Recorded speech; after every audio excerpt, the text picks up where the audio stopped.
Hey everybody, you're not going to believe this, but it's Jason and I'm here with Barry Bostwick. And you guys know him from Rocky Horror Picture Show, and of course it's Mayor Winston from Spin City. But he's so important to me. And the reason he's so important to me is because I met my wife at the Rocky Horror Picture Show in Berkeley at the UC Theater. Yeah. And my wife and I are still together, and we've been married now. We're going to be together 20 years married. And we will have been together 27 years in February. That doesn't mean anything other than the fact that I have a cough. Okay. It doesn't mean like, well, you guys are going to be together forever. It does mean that. It does. I guess that's what I'm saying. I'm saying that if you meet in the Rocky Horror Picture Show world, you know that there's an understanding, an underlying nutsiness and appreciation for the bizarre. They're probably foreigners with ways different than our own. I always thought that the mayor from Spin City was Brad Majors grown up. Great Scott! I think that every little character that I attempt to play is all some version of myself. I mean, I think all actors say that. I mean, you can't, unless you use yourself, you've got nothing to use. I mean, there's no reality, Like, look at you. Right. You're acting right now. You're acting just like yourself. Yes, sir.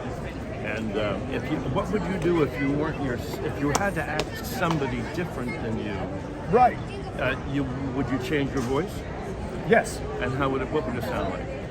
When I play a superhero, I talk like this. Oh, good. Yes. Yes. Yes, there's some strength to it, yeah. As a superhero, yes. Yeah, okay. But if you're like a weakling. A weakling weighing 98 pounds. Like, say you're a... Then you would be like more, right. Yeah, unsure of it. Yeah. Well, right now, you seem to have great strength and good looks. Thank you, sir. And your wife is a very lucky woman. He's a credit to your genius, Master. Yes. A triumph of your will. Yes. He's okay. Okay. Do you personally know the rhetoric to the lines? Like, do you know the alternate lines to the film? No, you don't know. It changes in every city. I mean, there is some packed ones,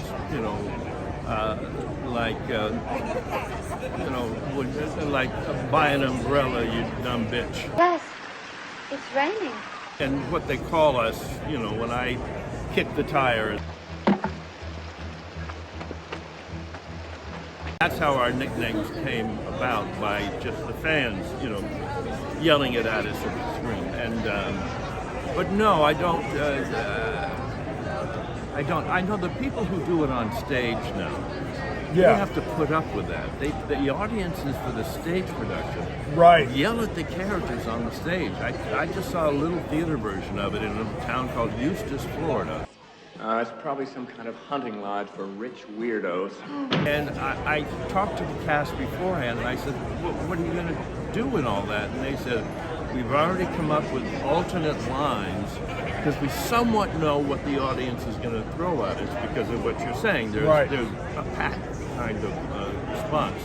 And particularly the guy who played the criminologist. Filed on Brad and Janet, and that they had found the assistance that their plight required.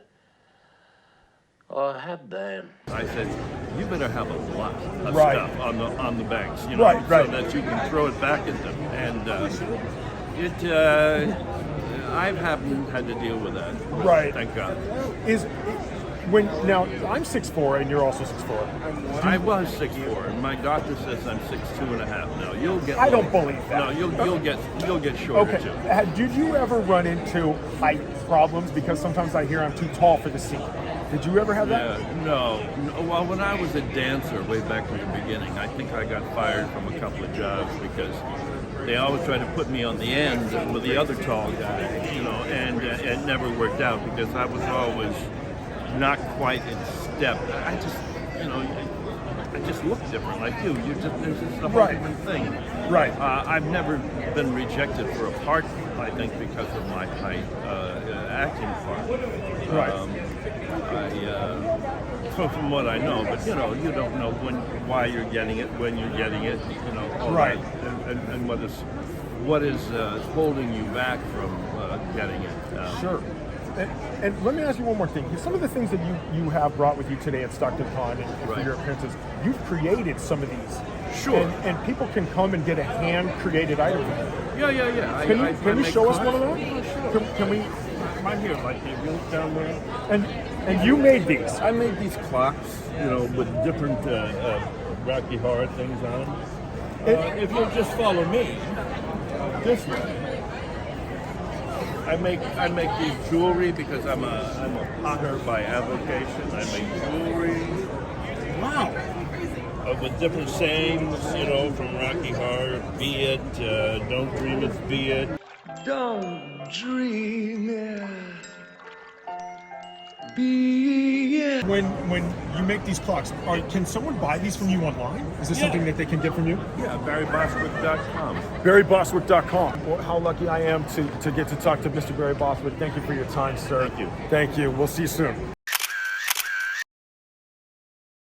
We're in Stockton, and we're with Lollipop Heidi, which is unbelievable. You guys, to have her as our guest. She's one of the best known cosplayers around, and so we're going to ask her a few questions today. You know, so I mean, anybody with a cool table and a backdrop and things. So you do the con circuit a lot? Is the con circuit something you do often? Yeah, I have a set like 4 or 5 cons that I do every single year. And then all of the cons that I guest at are kind of just bonus for me. Like, happy I'm here. Like, really glad I can add this to my circuit for this year. My traditional cons I typically go to every year are going to be Fanime, Crunchyroll Expo, Anime Expo, Anime Impulse, and there's another SoCal one that I typically go to. I just can't remember the name of it. Well, that's a lot to remember. That's a lot of shows. How many characters do you have in your repertoire? Like, at any given time, how many can you bust out? So I've done over 100 costumes. Total over 100? Probably total. In my, that I still have active that I can just whip out, I probably have about 45-ish. And I store them all in bins in my closet. It's just a hot mess in my apartment. So you have an apartment and you store them in I store bins? Everything in my bins. I've got like 8 costumes in each bin. What is the biggest costume you own? The most biggest space-wise? So my biggest like space-wise costume is I did Mia from Monster News Today, who is a snake girl. I had to make a tail that was proportionate to my body, and I'm very tall, so I'm 5'9". Okay. So my snake tail is 3 of me, so it's like 15 feet long. Wow. And it's all stuffed, so the tail itself is like this big, around, and then 15 feet. How do you decide what you're going to wear at each event? How do you personally choose what you're going to put on? So it's kind of based each event. Comic conventions, I try to stick to the video games or more comic-y costumes. When it comes to anime conventions, I do more anime stuff, and that's kind of more my path I'd like to go down. Is I'm more of an anime person. That's my passion and love. Don't you know, I love comics and video games too. But the anime is where I'm really at. find your home. It seems like animes are often changing. How do you personally manage keeping up with having a costume that's fresh and new? How do you do that? So, I'm absolutely insane, and I watch between 4 to 8 animes every season. I've been drifting aimlessly. Then I find a character I love from that selection and kind of start building from there.